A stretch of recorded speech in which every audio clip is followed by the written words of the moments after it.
Hey guys, it's Dewey. I'm joined once again with Tom. Hello, everyone. And as you see, we have some Guild Wars 2 PvP action for you. This isn't the World v World stuff. This is the 5v5, kind of smaller PvP. So. Yeah. So all right. So we're watching your gameplay, Dewey. Here, you're just wandering around doing nothing because you're terrible. What is this game type, and why are you so bad at it? This game type is kind of a capture control game type. You go to the different points, capture those points, and the more of those points, I say points a lot here, that you have, you garner more points to win the game. So that's what this is kind of playing as. I haven't done anything quite yet, so I don't know if you can quite say I'm terrible as of yet. I think it's pretty clear. I am playing a thief, a double pistol thief and a sword and dagger thief, so those two, you get two different weapon sets in these matches, and that is what I will be using. So look for that. It's kind of the combination that I like the most for a kind of escapey kind of build. It doesn't deal the most damage of all the thief's things, but it does very good for if you want to get away from things. So. Sure. So is that kind of the idea? Like, so I know that you can equip shields in Guild Wars 2, and you didn't do that. Can a shield? Can a thief equip a shield? Thieves cannot equip shields. They have the pistol on their main hand and offhand. They have the sword, in which they can equip on the main hand. Dagger, main or offhand. Let's see what else they got. They have a short bow, which is a two-handed weapon, and I think that's it. But you can combine those in different ways, obviously, to get the different skills. Okay, so you're really limited to just escaping for defense, as you're doing right now. Actually, you just fell incredibly low, and then you were just like, "I'm invisible, lol." Yeah, that's kind of the strength of the thief, is the blinking, the teleporting to the enemies, and then also just going invisible in order to escape or jump on your enemies if you want to. I've found that for people just kind of starting off, it's easiest to go kind of the long range. That's just easier to use, whereas the short range, like the melee, is a little bit more difficult to grasp and takes a lot more practice to kind of master. So. Right. So, yeah, from what I've seen in Guild Wars 2, it's really effective to switch weapons for this situation simply because your cooldowns refresh, right? Like, you've got a second set of abilities that are all free to use immediately when you switch weapons, right? Yep, and there is a short cooldown for switching the weapons, but most of the time that cooldown is, is enough for, your other skills to be, they'll still be on cooldown, so when you switch weapons, you'll be able to use those skills right away. Right. And so we've already established you're terrible at this game, but you've also not died, so these people must be terrible? Or the thief is broken? Thief Imba? Thief OP? So this is actually the down state. You have a couple options during down state. You can fight to survive, so you can kind of heal yourself, and if you get to the full heal bar, you'll be revived. You can also attack things, and if you kill something, not just down, but actually kill it, then you will get revived again. And then usually they have some sort of other damage skill, and with the thief they also have something in which you can escape being finished off.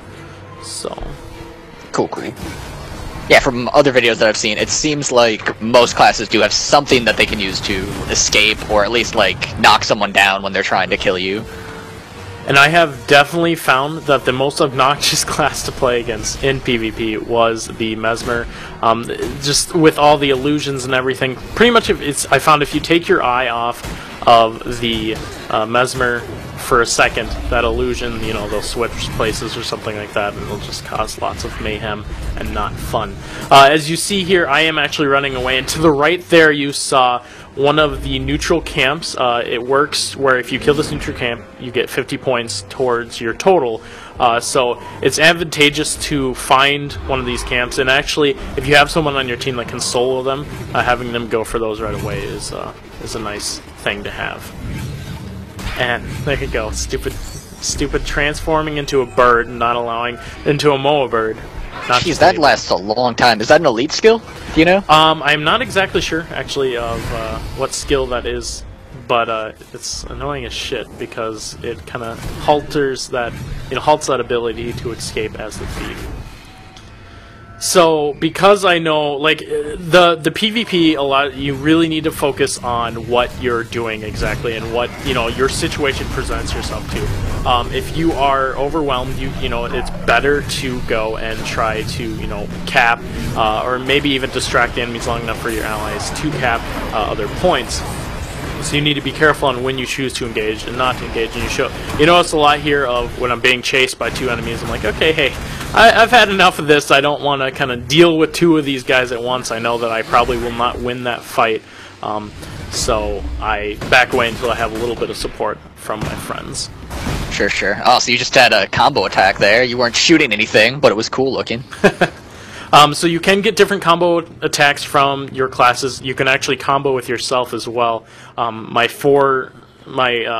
4 slot there, it actually shoots out a kind of puff of smoke around you, and you can shoot through that to combo the different skills in that. So that can be useful. And to see, so smoke, does that cause blinding? Yep, that will cause blindness, which blindness causes the enemy to miss on their next attack. So cool. It's not like the original Guild Wars in which blindness would last for 6 seconds and it's like a 95% chance to miss. It's simply your next attack will blind fail. OP. So I come into this situation knowing there's not going to be a lot I'm going to be able to do about this point.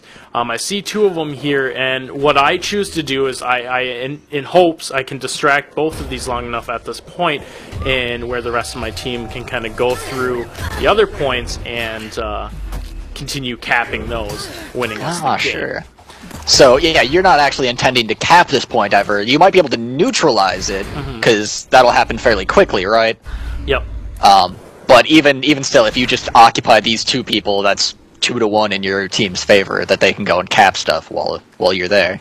And with the amount of escape skills that I have, it's very easy to run away. Right, and then if they just leave, I mean, they should obviously just keep 1 person there, but are they going to be organized enough to do that? Probably not. They still have 2 here. It definitely, it really depends on the class. I've found that I can 1v1 a lot of classes. The Thieves do have a little bit of burst damage. I'm not quite spec'd to do a lot of burst damage, but I can if need be, and I can generally 1v1 a lot of classes.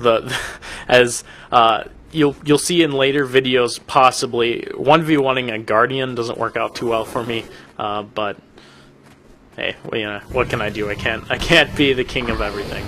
And right. So the enemy, your team killed the neutral monster while you were distracting them at this point, right? So now you've got a buff from that, and then you also got some points. Looked like 50. Yep. Right. Yep, 50 points from the neutral buffs.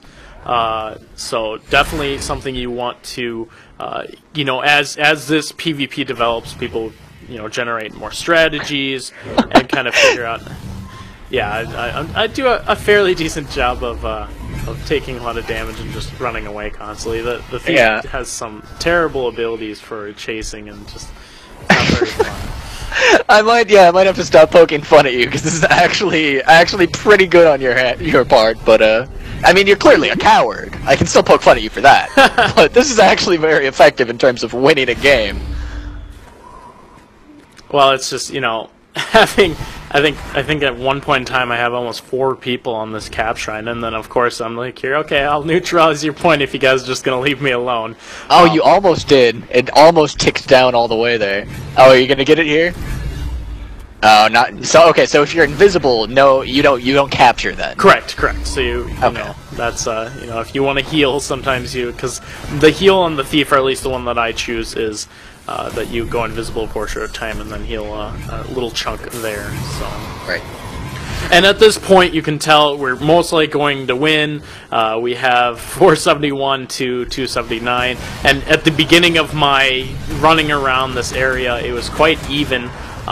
But being able to distract that many people allowed for my team to take advantage of that, which they did, and it definitely helped out in winning the game. It's not over completely, but at this point, it pretty much is. Yeah. So even if you hold 1 point, you still keep getting points, right? Correct. it's not you need to own the majority in order to continue getting the points. It's just so long as you own a point, you will get some. So I don't do the best. 35 points, not the best score on there, but you know, you kind of reward yourself for doing things that benefit your team. In the end, and you can actually continue to fight after the final scoreboard comes up. So don't be deceived by that if you, you know, if you can't, or you know, just continue fighting. That so that you've already won at that point, but just for fun. So that was the PvP for Guild Wars 2, at least one of the ones that will be available on launch. I played quite a few matches. We have some more to show you. Mostly you'll be seeing the Thief and the Guardian from us, because those were the two classes that me and Zach played over the weekend. So look forward to some more matches. Remember to like and subscribe if you haven't already for more Guild Wars 2 content, and let us know if you guys want to see some more matches.